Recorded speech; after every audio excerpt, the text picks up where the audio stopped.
Buenas noches. 9 colonias inundadas, 3 quebradas desbordadas, deslizamientos, caída de árboles dejaron al menos unos 50 minutos de lluvia ayer por la tarde-noche en el Progreso Lloro y también en San Pedro Sula.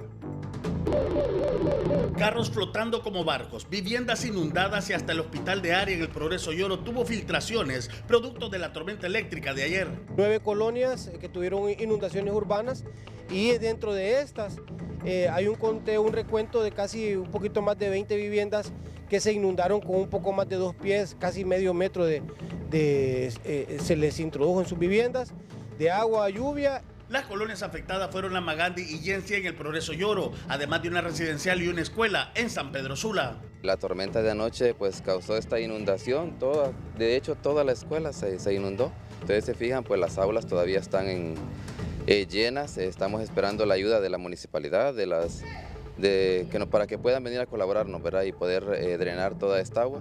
Las clases hoy fueron suspendidas. La misma intensidad de lluvia se espera continúe para los próximos días en el Valle de Sula. Eso es algo que habíamos pronosticado, que agosto iba a ser un mes más lluvioso que el promedio, que la canícula este año iba a ser bastante corta y que esas condiciones pues iban a dar que este año vamos a tener más lluvias en el mes de agosto. En septiembre quizás andemos cerca del promedio, lo mismo que octubre, pero ya en noviembre sí esperamos lluvias arriba del promedio. La tormenta, que duró menos de una hora, dejó 2 metros de agua en calles y avenidas en San Pedro Sula y el Progreso Lloro, que eran imposibles de transitar, además de muros de viviendas y árboles caídos. José Luis Herrera, Noticiero Hoy Mismo.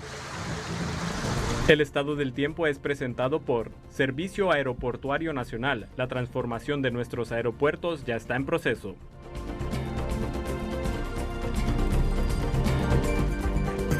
Olman Uclés, ahora mismo con la información del pronóstico del tiempo. Olman, buenas noches.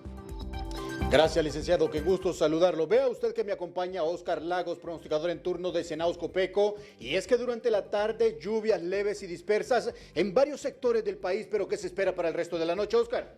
Bien, en horas nocturnas esperamos de que continúe el desplazamiento de esa onda tropical y de manera pues que nos continuará generando abundante nubosidad, así como la presencia de lluvias y chubascos leves a moderados en la mayor parte del territorio nacional. Sin embargo, estas precipitaciones con esta actividad eléctrica se estarán presentando con mayor intensidad y acompañados de actividad eléctrica sobre algunos sectores de la región sur, central y oriental del territorio nacional. Ahora bien, para mañana, ¿qué esperamos mañana?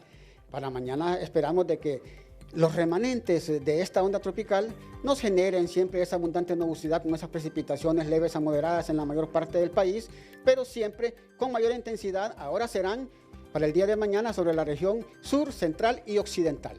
Ahora bien, ¿los oleajes en las costas están alterados a causa del paso de esta onda? No, oleajes muy normales en ambas costas, tanto en el litoral caribe como en el Golfo de Fonseca, entre 1 a 3 pies. Gracias, él es Oscar Lagos, es el pronosticador en turno de Senaos Copeco. Licenciado, con usted. Gracias, Olman Uclés. Joven motociclista fallece en accidente de tránsito. Eric Cruz, en Copán. Eric, buenas noches. Gracias, es un gusto saludarle, licenciado Edgardo Melgar. Buenas noches, televidentes de Noticieros Hoy Mismo. Lo último en noticias se genera en Corquín, Copán. Un joven de apenas entre 20 y 25 años que iba a bordo de su motocicleta, según datos preliminares, por esquivarse un bache, fue a impactar en la parte frontal de un pesado bus. Los familiares de este joven han llegado al lugar para identificar el cuerpo y han dado a conocer de que este joven corresponde al nombre de David Castro, de entre 20 y 25 años. Esto es lo que se maneja hasta el momento de manera preliminar. Estamos a la espera de que las autoridades correspondientes, así como Medicina Forense y la Policía Nacional, den a conocer los datos oficiales en cuanto a este fatal accidente que se genera a esta hora de la noche en este sector del occidente del país. El accidente se presentó entre la carretera de Capucas que se dirige hacia el municipio de Corquín, Copán. Según fuentes también se tiene entendido de que el conductor de este pesado autobús fue requerido por las autoridades de vialidad y transporte para efectos de investigación. Con este informe y con el permiso de los familiares dolientes, yo soy Eric Cruz, con este contacto informativo Retorno con ustedes al estudio en Tegucigalpa. Buenas noches. Las brigadas médicas de las Fuerzas Armadas llegaron a San Matías, aquí en Francisco Morazán, donde este fin de semana brindaron atención a más de 5,000 personas, entre adultos mayores y niños.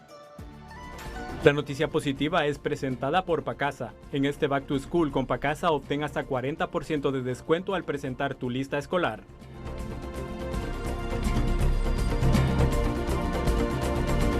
Los pobladores de San Matías, Francisco Morazán, agradecieron a las Fuerzas Armadas de Honduras por su constante proyección con el pueblo hondureño, a través de las brigadas médicas que llevan atención médica y social a las comunidades. Sí, ya me lo dieron, miren, de todo hay aquí, miren, toda mi medicina me dieron, la que ocupaba. ¿A qué consulta fue usted? A consulta general, me dieron para el azúcar, para el ardor de estómago y para la diabetes, para la presión. Sí, gracias a Dios nos sentimos bien agradecidos con Dios primeramente, porque del ejército nos vienen a dar esta brigada médica.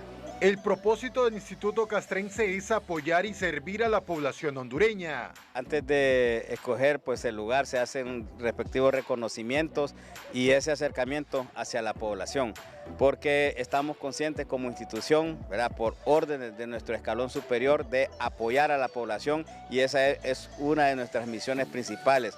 Las Fuerzas Armadas de Honduras está para el servicio de la población hondureña.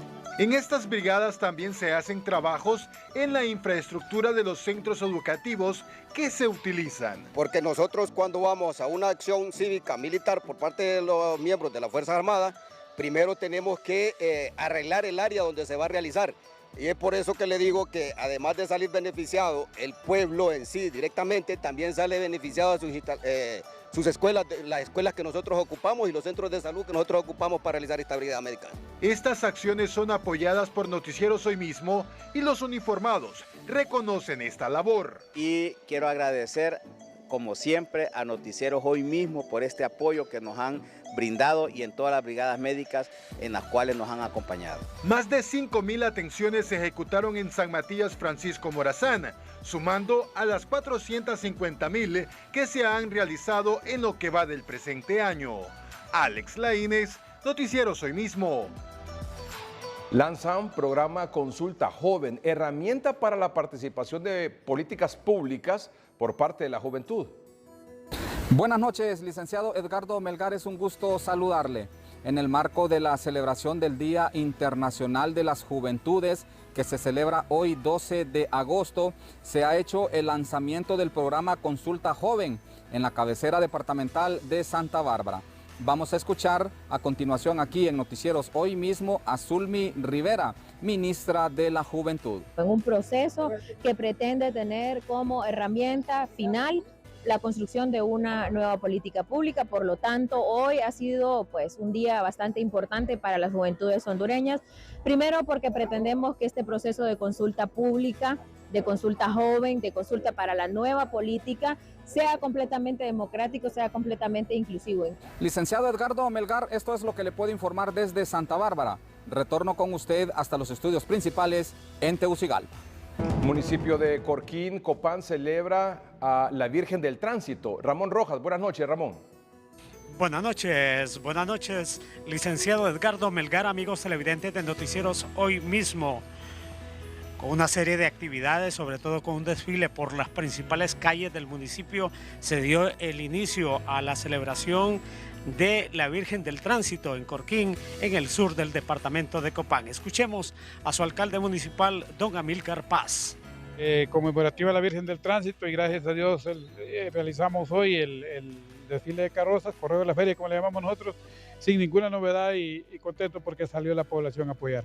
Una gran cantidad de gente participando, tanto como visores como gente que presentó el espectáculo. Así es, y eso nos llena de satisfacción porque es una tradición que nosotros no queremos dejarla caer, y por eso tanto el comité de festejos como la corporación municipal hacen lo posible por traer cosas bonitas para que la gente pueda salir y disfrutar este día. Hay de todo un poco para adultos, para niños, y como le digo, la idea es de que la gente disfrute este evento, porque Y como le digo, es una tradición y nosotros no queremos dejarla morir. Declaraciones del ingeniero Amílcar Paz, alcalde de Corquín Copán, hablando sobre el inicio de la celebración que tradicionalmente hacen año con año a la Virgen del Tránsito. Con este informe, yo retorno con usted a la capital de la República. Buenas noches. Padres entregan a las autoridades a sus hijos responsables de asaltos en la ciudad de La Ceiba. Nahum Monge. Los padres de los jóvenes Sadiel Hernández y José Gustavo Callejas, quienes según se aprecia a través de los videos de cámara de seguridad han participado en una serie de asaltos en la ciudad puerto de La Ceiba, fueron entregados a las autoridades policiales. Estoy dando la cara por él, yo sé que sí cometió el error, sí lo cometió. Y estoy dando la cara por mi hijo y pedirle a toda esa gente que si mi hijo les hizo algo, que me lo perdonen. Porque yo he venido a dar la cara aquí por él. En declaraciones, Sadiel Hernández aceptó haber participado en dichos asaltos. No, tengo que decir que cometí un error y tengo que pagarlo. ¿Qué error sería? ¿Ah? ¿Qué error? ¿A qué error? He habillado con gente mala. ¿A qué te dedicabas antes? ¿Ah? ¿A trabajar? Sí. ¿Hay asaltos? ¿Qué pasó? ¿Hay asaltos ahí? Gente que había cosas que no pueden pagar. ¿Y un hecho violento allí donde perdió la vida un jovencito? No, yo no sé, eso no andaba yo. ¿No participaste? No. Los padres de José Gustavo Callejas también informaron que tomaron la decisión de llevarlo ante la justicia hondureña. Que si cometí un error, que me perdonen, que voy a pagar lo que cometí. Este día, durante una audiencia de presentación de imputados, un juez dictó medidas de detención judicial y ambos permanecerán en el centro penitenciario del Porvenir Atlántida. De acuerdo a información en poder de las autoridades, ambos jóvenes no se les ha vinculado con la muerte durante el asalto del joven universitario Carlos Amador. En La Ceiba, Nahum Monge, Noticieros Hoy Mismo. La noticia del día.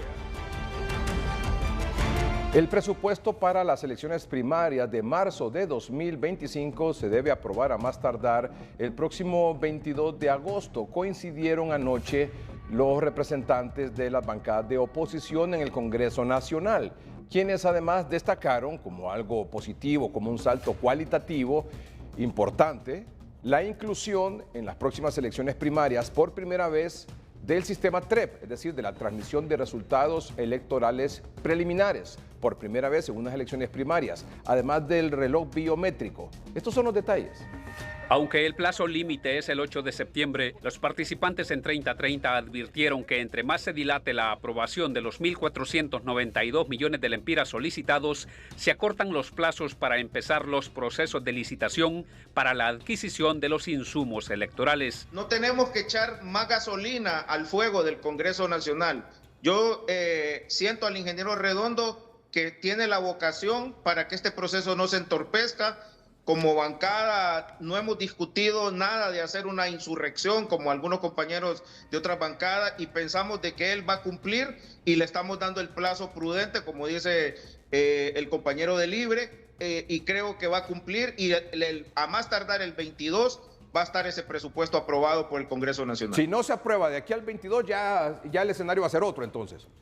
Ese va a ser otro escenario porque prácticamente ya estaríamos en precario. No, pero esa es la postura del PCH, no es de la oposición. Esa es la postura del PCH. Esa es la postura. La posición de Libre es... No, igual el presupuesto lo vamos a aprobar antes de ese plazo. ¿Y la posición del Partido Nacional es? Nosotros queremos que se agende inmediatamente el tema de la aprobación del presupuesto, porque así como dice el doctor Umaña, que Redondo tiene la voluntad, entonces que le llame enérgicamente al ministro de la Secretaría de Finanzas y que le diga que revise y que mande. El Partido Libre tiene la voluntad de hacer un proceso de elecciones internos que... Apruébenlo. De confianza, que dé confianza para el proceso general. El Partido Liberal está con las elecciones internas, que se apruebe de inmediato el presupuesto para las elecciones. Calificaron como un hecho histórico la inclusión del TREP y el lector biométrico en las elecciones primarias. Lo más relevante de este momento, creo yo, es el salto que se está dando, que se podría dar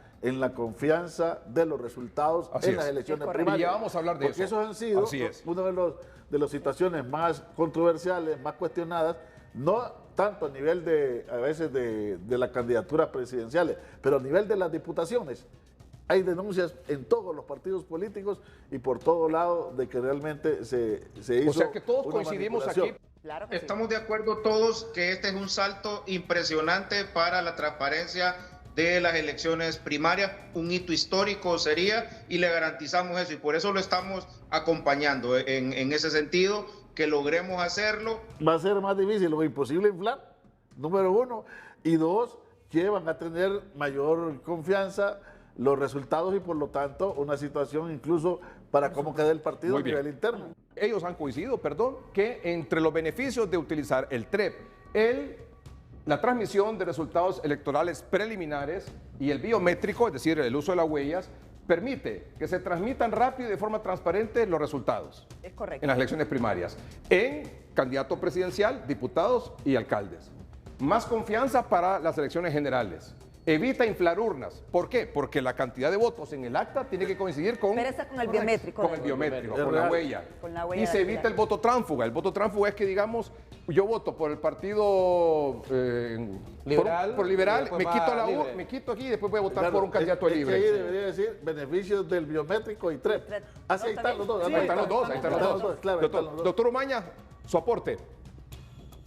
No, estamos de acuerdo con eso. Y me parece que es un gran salto muy importante para la democracia hondureña para las primarias. Según los panelistas, hay un curso prometedor de cara a las elecciones primarias y se debe evitar generar incertidumbre entre la población. Eddie Quintero, Noticieros, Hoy Mismo. Estamos a 26 días. Muéstrenme en pantalla completa de nuevo, por favor, ese aviso, ese anuncio. Estamos a 26 días de la convocatoria a elecciones primarias por parte del Consejo Nacional Electoral, es decir, el próximo 8 de septiembre. El próximo domingo 8 de septiembre, el Consejo Nacional Electoral convoca a elecciones primarias que se van a realizar el 9 de marzo de 2025.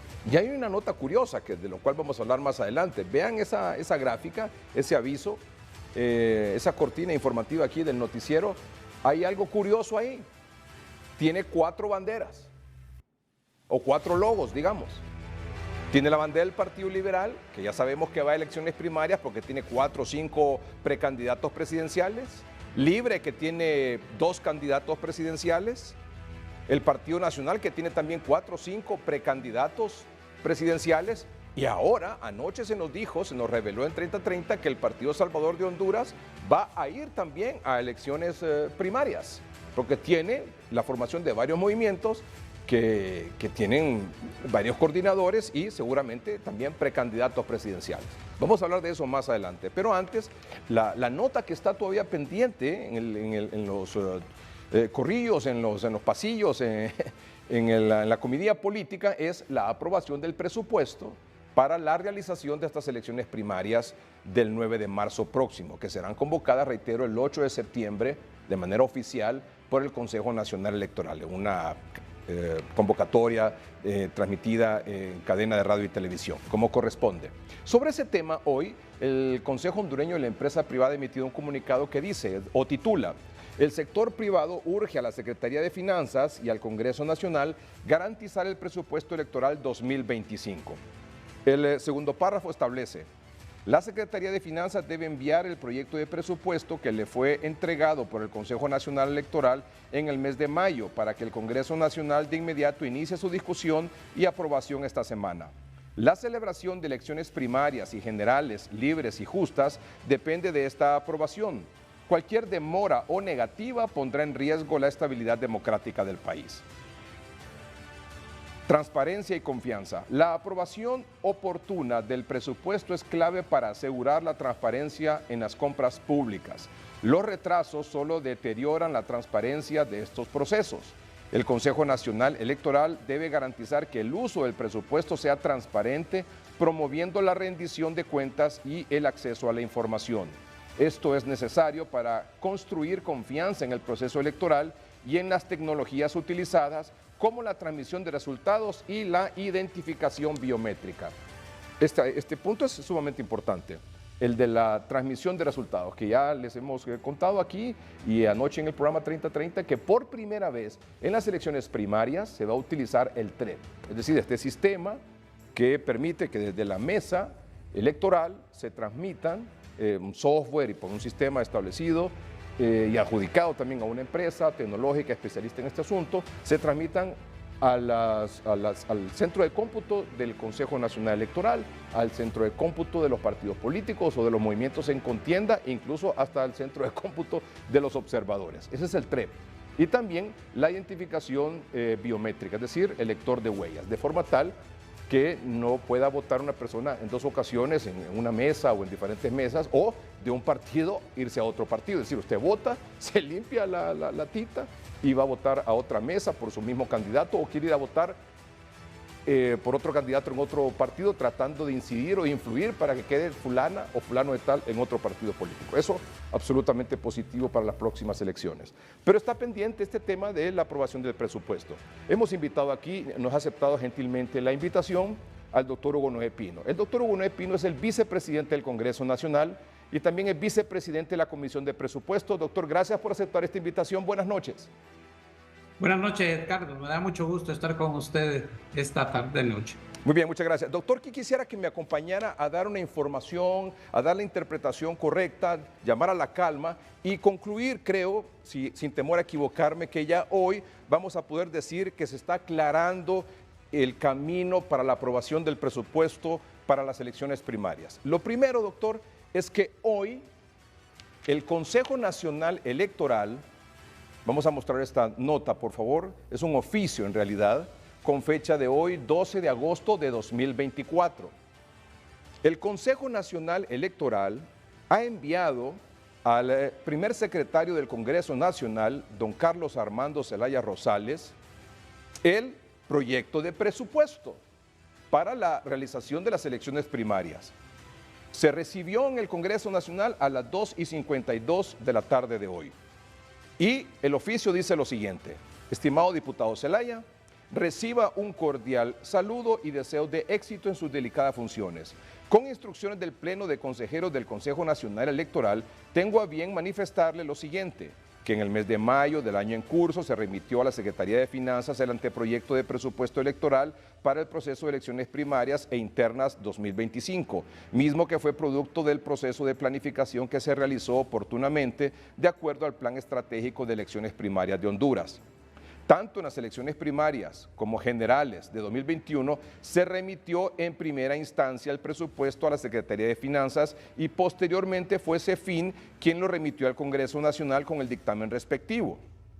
En esta ocasión, después de la reunión sostenida en el Congreso Nacional para abordar el tema y ante la inminencia de los plazos legales que debe cumplir el CNE de acuerdo a la ley electoral y a solicitud del Congreso Nacional, aún sin contar con el referido dictamen, es decir, el dictamen de finanzas, y con base en la iniciativa de ley en asuntos propios de su competencia, se remite el anteproyecto de presupuesto electoral para el proceso de elecciones primarias, documento adjunto, a fin de que sea sometido a consideración del Pleno del Congreso Nacional.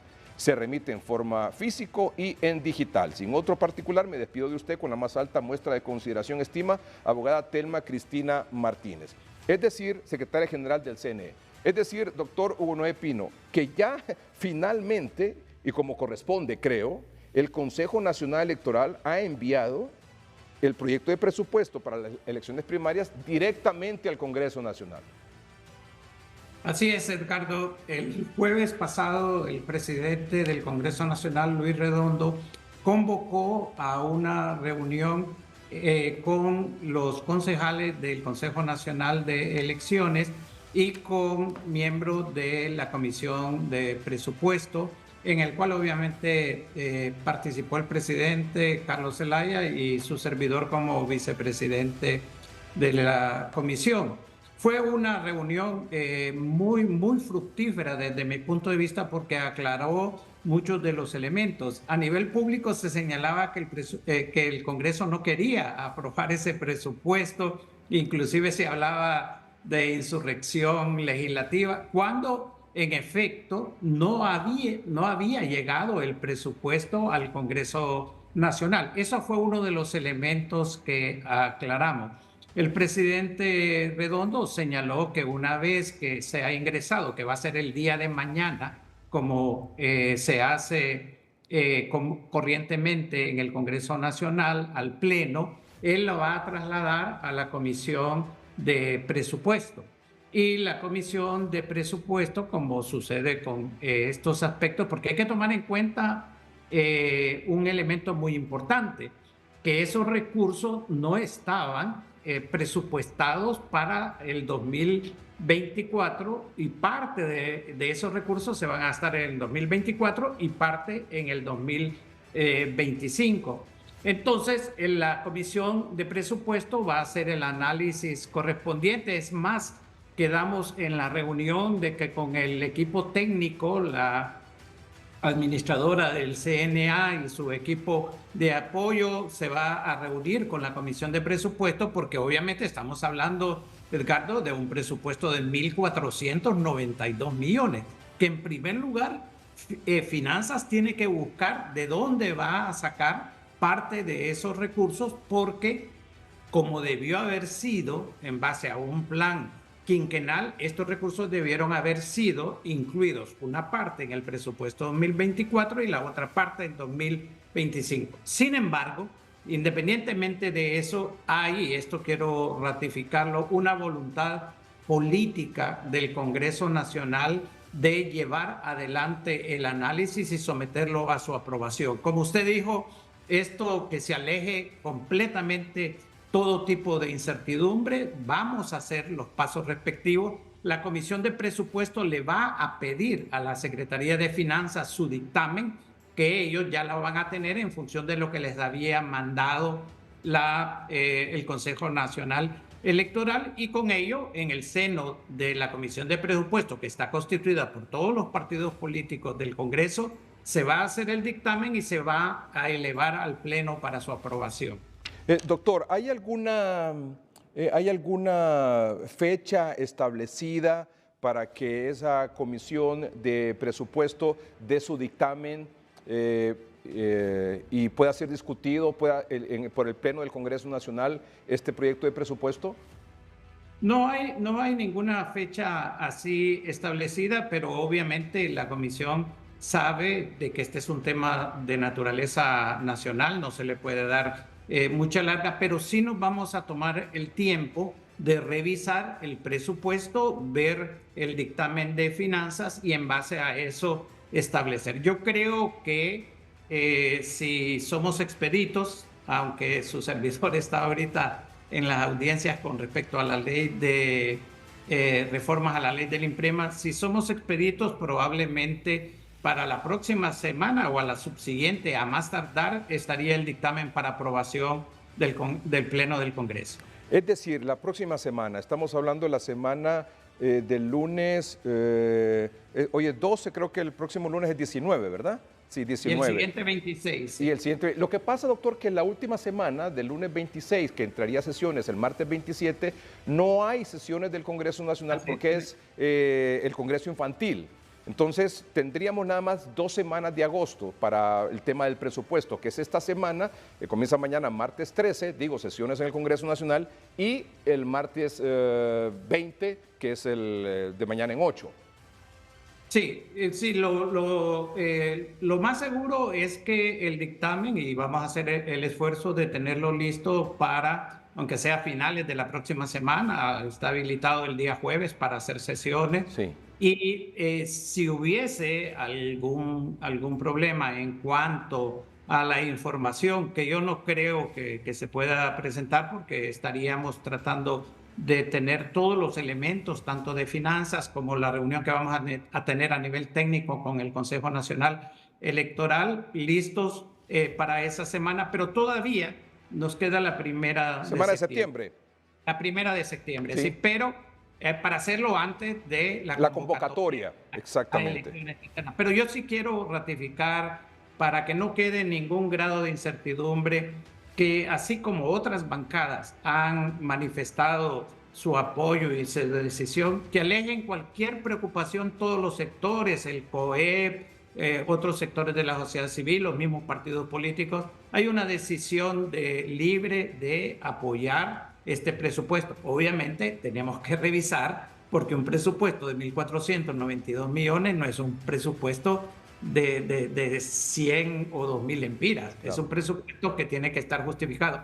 Pero se va a aprobar en tiempo, Edgardo, de tal forma de que las elecciones, y usted ha señalado muy bien las novedades que tiene las elecciones primarias de los partidos políticos, que nos van a dar la garantía de unas elecciones primarias transparentes y democráticas. Además, es que, por ejemplo, el uso del TREP en estas elecciones primarias ronda entre los 350 a 400 millones de lempiras, y el uso del biométrico también implica, creo que son unos 150 o 200 millones de lempiras, y además, con esa noticia de que el PSH también va a elecciones primarias, doctor, entonces esto encarece.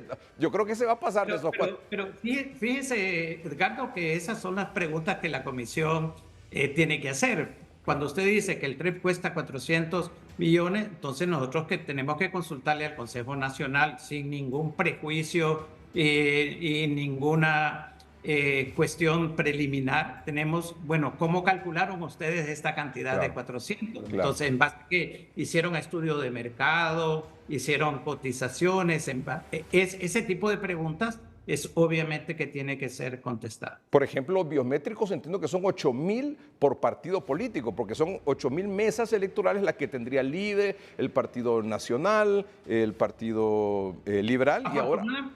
Afortunadamente ellos ya señalaron que hay una cantidad importante de biométricos que se utilizó en las generales y que se va a utilizar en las primarias. Así que 8.000 son las que restarían. Ahora, lo que está sucediendo en el Partido de Salvador de Honduras, usted tiene razón. Y quiero señalarle otro elemento, Edgardo, que no está... usted lo señaló ayer en el programa, pero yo quiero agregarle otro elemento. Lo que se conoce como la Unidad de Política Limpia está presentando un presupuesto para las primarias de 150 millones de lempiras. Los miembros del Consejo Nacional Electoral nos dijeron que hace falta el presupuesto de movilización de las Fuerzas Armadas, que nosotros pensamos que ya estaba incluido. Y hay también un presupuesto del Tribunal de Justicia Electoral que nosotros no conocemos. Entonces, no es que estamos hablando en total de cerca de 1.800, 1.900 millones de lempiras, y obviamente tenemos que verlo con la responsabilidad y seriedad del caso, pero sin obstaculizar algo que es tan importante para la vida democrática del país. Esto se va a aprobar, doctor, siempre y cuando se tenga el visto bueno, la aprobación, el dictamen de CEFIN, de la Secretaría de Finanzas. Nosotros lo vamos a pedir y obviamente lo vamos a tomar muy en cuenta, porque CEFIN es el órgano encargado de la política fiscal del poder directamente del Ejecutivo. Entonces ellos tienen analistas de presupuesto y todo. Ahora, la Comisión de Presupuesto, como hace siempre hace sus consideraciones y valoraciones particulares en función de la información que recibe. Y en función de lo que usted nos está diciendo, debemos entender o interpretar que hay la misma sintonía en CEFIN y en el Congreso Nacional para que esto camine como debe caminar y estar aprobado antes del 8 de septiembre, que es el día de la convocatoria de elecciones primarias.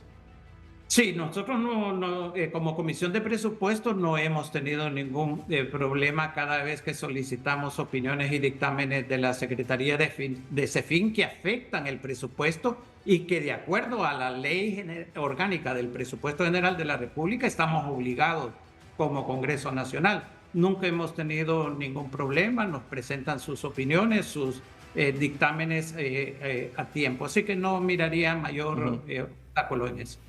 Lo otro, doctor, ¿hay sesión mañana? Porque estaba revisando las redes sociales del Congreso Nacional y no hay convocatoria todavía para sesiones mañana martes 13. Pero sí hay sesión, Edgardo. ¿Hay sesión mañana? Yo creo que en cualquier momento va a aparecer la convocatoria del presidente a sesión mañana. Muy bien, entonces hay sesión mañana. Mañana entonces se informa al Pleno de que se ha recibido el presupuesto y se envía a la Comisión de Dictamen.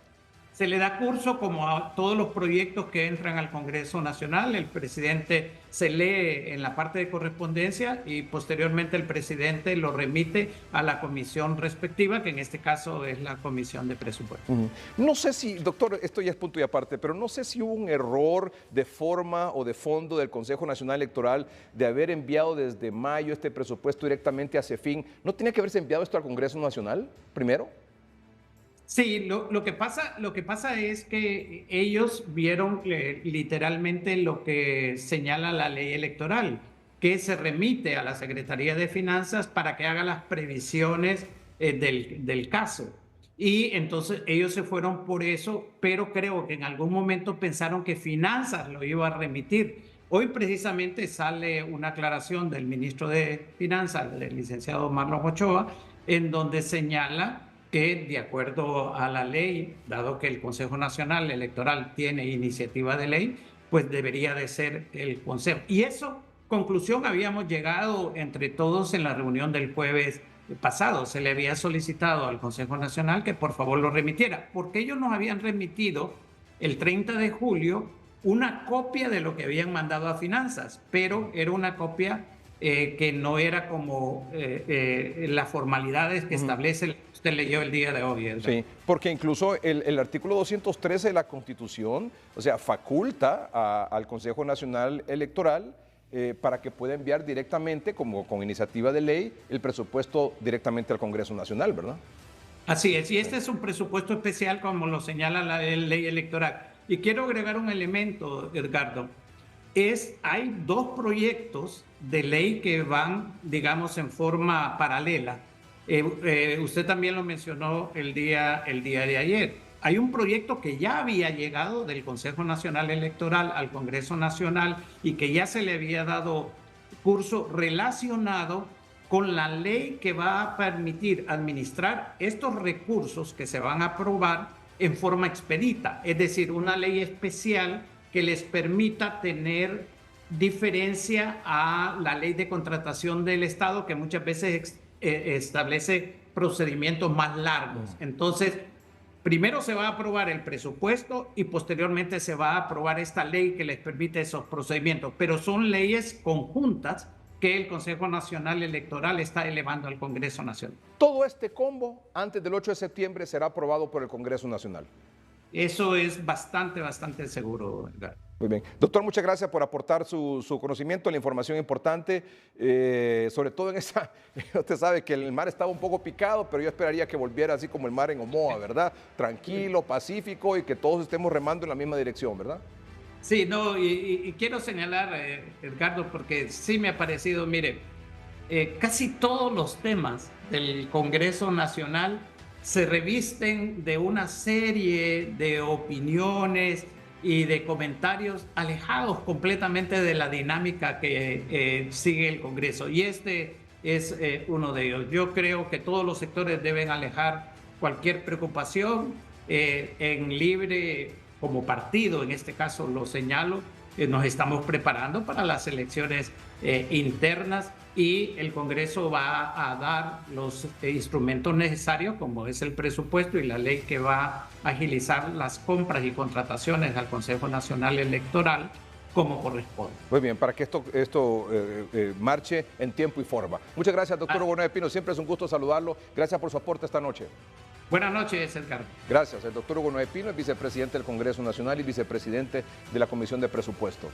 El diputado Carlos Umaña reveló anoche en 3030 que el Partido Salvador de Honduras también tendrá elecciones primarias, es decir, para escoger a sus candidatos a cargos de elección popular. Cuando un partido político tiene diferentes movimientos con diferentes precandidatos, debe ir a elecciones primarias para escoger quién va a ser su candidato, quiénes van a ser sus candidato presidencial, quiénes van a ser sus candidatos a diputados en los 18 departamentos y quiénes van a ser sus candidatos a alcaldes en las 298 corporaciones municipales.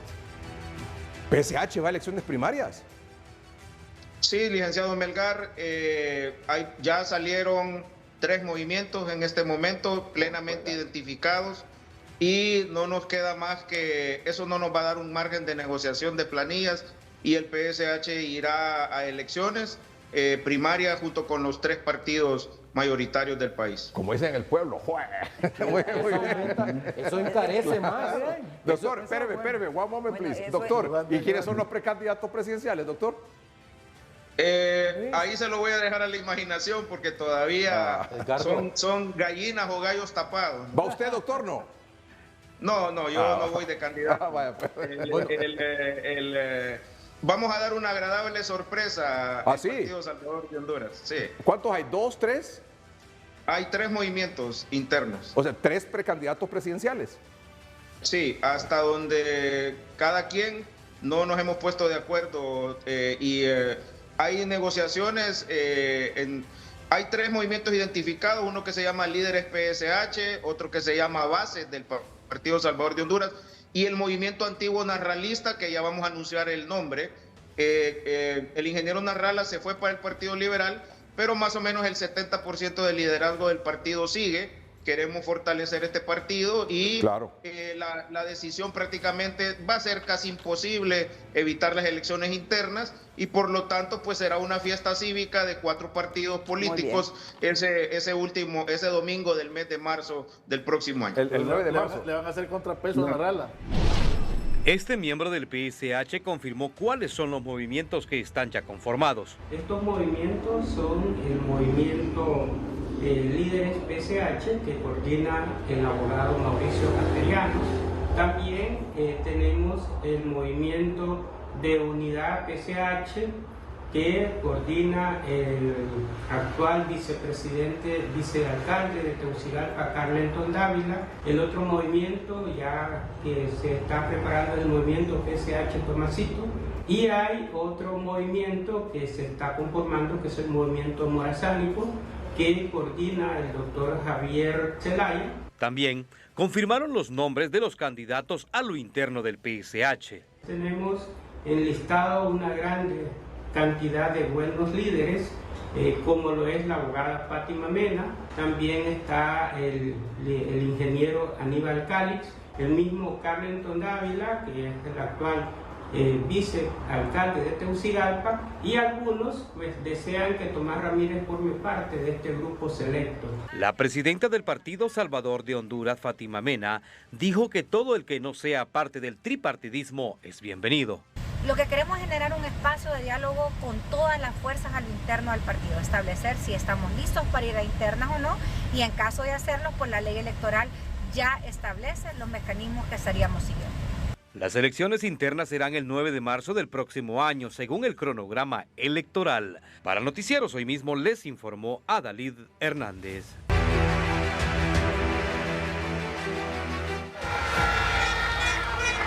Los precandidatos presidenciales del Partido Liberal se reunieron con miles de simpatizantes en una masiva concentración en San Pedro Sula, donde dejaron su posición de apoyar al candidato que sea elegido en las elecciones primarias. Vamos a salir unidos de las elecciones primarias y vamos a unir después a la familia hondureña de cara a las elecciones generales, donde estamos convencidos que vamos a obtener una victoria frente al partido de gobierno al que vamos a derrotar en las urnas. Vamos a apoyar al candidato que elija el pueblo liberal. Si Jorge es el favorecido, o si es Maribel Espinosa, o si es Rafael Canales, o si es Agustín Guerrero, quien sea el candidato del Partido Liberal, Salvador Narrala y su grupo lo van a apoyar. El precandidato presidencial del Partido Nacional, Nasri Alfura, oficializó a la actual diputada María Antonieta Mejía como designada presidencial dentro de su movimiento político. Quiero presentarles a mi primer designada presidencial, María Antonieta Mejía. Hemos aceptado el reto y el desafío con compromiso y responsabilidad de esta nominación a ser la primera designada presidencial del movimiento Patria y la Orden. El precandidato presidencial del Partido Libertad y Refundación por el Movimiento Renovación Nuevas Alternativas Morena, Racel Tomé, realizó una asamblea en la Ceiba Atlántida, donde juramentó a sus candidatos a diputados y alcaldes de los municipios de La Ceiba, Tela y Arizona. Flavio Pavón, Noticieros Hoy Mismo. Bueno, licenciado Melgar y audiencia de Hoy Mismo, El tema de la hipertensión arterial es importante porque muchas de las causas de muerte súbita de alguna manera empezaron por una hipertensión arterial, ¿verdad? Y es las causas cardíacas especialmente. Hay que aclarar algo antes. La presión arterial es parte del funcionamiento normal del cuerpo. Usted, si está tranquilo, necesita presión arterial para llevar oxígeno al cuerpo que está funcionando. Si usted empieza a hacer algún tipo de actividad, necesita presión arterial para que el oxígeno llegue para realizar esa actividad. Y si usted hace deporte, claro que necesita que se eleve la presión arterial para poder ir a las Olimpiadas, por ejemplo, ¿verdad? Ahorita que acaban de pasar. Pero bueno, es importante entender también que ya hay una definición de cuál debe ser en los adultos, en los arriba de 18 años, la presión arterial normal. Y esa es, usted siempre escucha la de arriba o la de abajo, pues la de arriba es la presión sistólica, es la que impulsa, es la fuerza que transmite el corazón al impulsar la sangre para vencer la resistencia de los vasos arteriales. Y la de 80 es la presión que siempre debe persistir para alimentar de oxígeno a todo el cuerpo. Pero como pueden ver en ese cuadro del Texas Heart Institute, es muy bueno, me gustó mucho, ojalá que la pueda tomar una fotografía. La presión se va elevando, ¿verdad? Poco a poco, no es de un solo, y por eso es que es importante que uno después de los 18 años empiece a tomarse la presión arterial, ¿verdad? Que haga un chequeo anual, etcétera. ¿Por qué? Porque en el momento en que ya la presión se empieza a elevar, hay que empezar a pensar que se pueden tomar medidas para evitar que se vuelva crónica la hipertensión. Y tenemos realmente que la definición, ahí tengo unas flechitas azules que plantea la OMS, así en general, de hipertensión arterial, es lo que se llamaría un estadio 2, y en el cual es 140/90. Esa es ya una persona hipertensa en un estadio 2. Y si pasa a 180/120, está en crisis hipertensiva, debe inmediatamente llamar al médico, puede estar en riesgo de muerte. Y bueno, la hipertensión arterial es una enfermedad silenciosa. El 46% de los adultos hipertensos desconocen que lo son, de acuerdo a los estudios de la OMS. Y hay 1.280 millones de adultos entre 30 y 79 años que la padecen. La mayoría de estas personas viven en países como Honduras, de medianos o bajos ingresos. Y bueno, entonces, ¿cuáles son las causas de la hipertensión arterial? Estamos hablando de las causas externas que contribuyen. El estrés, el sedentarismo, el que no se mueva, ya hay estudios recientes, ¿verdad?, que vuelven a confirmar lo mismo. La dieta poco saludable, que vamos a ver en qué puede consistir, el consumo de alcohol, el aumento de peso, llegar a la obesidad o incluso sobrepeso. La genética, siempre si viene familia de gente hipertensa, la edad, porque ya vamos a ver que hay un proceso degenerativo en los vasos sanguíneos, fumar, el alto consumo de sodio, que no solamente es sal, sino que hay otros productos que tienen sodio, y algunos tratamientos, algunos medicamentos. Pero en el fondo, ¿qué es lo que tienen en común y en qué impactan todos estos que acabamos de enumerar? Es sobre los vasos sanguíneos. Resulta ser que usted, aunque esté muy pequeño, va creciendo, 10, 12, 18 años, ya empieza a tener placas arteriofatosas, y es la aterosclerosis. Y eso finalmente es contribuido por los factores que yo enumeré a que haya hipertensión arterial, pero resulta ser que la presión arterial alta también contribuye a que haya aterosclerosis. Y eso es un ciclo vicioso que puede terminar en un aumento del riesgo de muerte, porque afecta al corazón, afecta a los riñones, afecta al cerebro, y por supuesto a vasos sanguíneos que tienen importancia y que pueden producir derrames, de todo tipo de alteraciones alrededor de los vasos sanguíneos. Y es importante entender que los medicamentos, que a veces esta gente dice, ay, no me quiero tomar esta pastilla, estoy aburrida, tengo años y no me compongo, es que nunca se va a componer, ¿verdad? Hay tres cosas que hacen los medicamentos: prolongan, relajan y dilatan los vasos sanguíneos, eliminan el exceso de agua y de sal y disminuyen la frecuencia cardíaca, y por eso disminuye la hipertensión arterial. Y bueno, y en conclusión, entonces uno tiene que promover y vivir lo siguiente: hay que comer en forma saludable, hay que hacer ejercicio cardiovascular, hay que tener un peso adecuado, hay que alimentarse con poco sodio, ir al médico a controlarse, tomarse la presión frecuentemente y tomar sus medicamentos siempre. Nunca olvide tomar sus medicamentos, ¿verdad? Bueno, licenciado, yo espero que la gente entienda que esto puede ser causa de muerte, ¿verdad?, si no se controla. Gracias, doctora Silvia Margarita Portillo, patóloga, epidemióloga y catedrática universitaria. En otra información, el gobierno de Estados Unidos devolverá a Honduras un poco más de $1 millón, es decir, que más de, $1 millón, un montón de dinero, doctor, incautados acta, ¿sí? Más de 25 millones de lempiras, más o menos. Sí, más. Sí. ¿Cuánto está el cambio? No sé. A 24.80. Sí. Y este es de bienes incautados a acusados por corrupción en el Seguro Social. Hoy se firmó el memorándum de entendimiento que permitirá hacer la respectiva devolución. Pronto se devolverá más de $1 millón o aproximadamente 25 millones de lempiras incautados a criminales. Este acuerdo es un nuevo paso firme en nuestra lucha por la justicia. Juntos podemos construir una Honduras donde la transparencia, la rendición de cuentas y la justicia sean la norma y no la excepción. Es una muestra de la colaboración efectiva entre ambos países, agregó el canciller. Creo que esto muestra la voluntad política de ambos gobiernos de luchar contra la corrupción, de cooperar, de seguir trabajando conjuntamente de la mano. Estos bienes, para explicar un poco, serán trasladados a nuestra embajada en Washington y después de la embajada en Washington se entrarán trasladados al Seguro Social. Los fondos a devolver provienen de la malversación de caudales en el Seguro Social durante la gestión de Mario Zelaya. Ellos realizaron algún tipo de transacciones. En aquel momento descubrimos de que habían adquirido bienes. Esos bienes fueron asegurados y posteriormente rematados y ese es el dinero que está retornando a nuestro país. Esos recursos serán invertidos para adquirir el Hospital Suizo en La Ceiba, Atlántida. Es un hospital que está habilitado para poder brindar consulta externa, cirugía, departamento de radioimagen, cuidados intensivos. Lo único que tenemos que hacer es habilitarlo con equipo biomédico, con recursos humanos y hacer unos pequeños remiendos. Los fondos malversados en el Seguro Social se estiman en $300 millones. Eddie Quintero, Noticieros Hoy Mismo. Esto ha sido todo por hoy. Gracias por su atención. Buenas noches y que estén bien.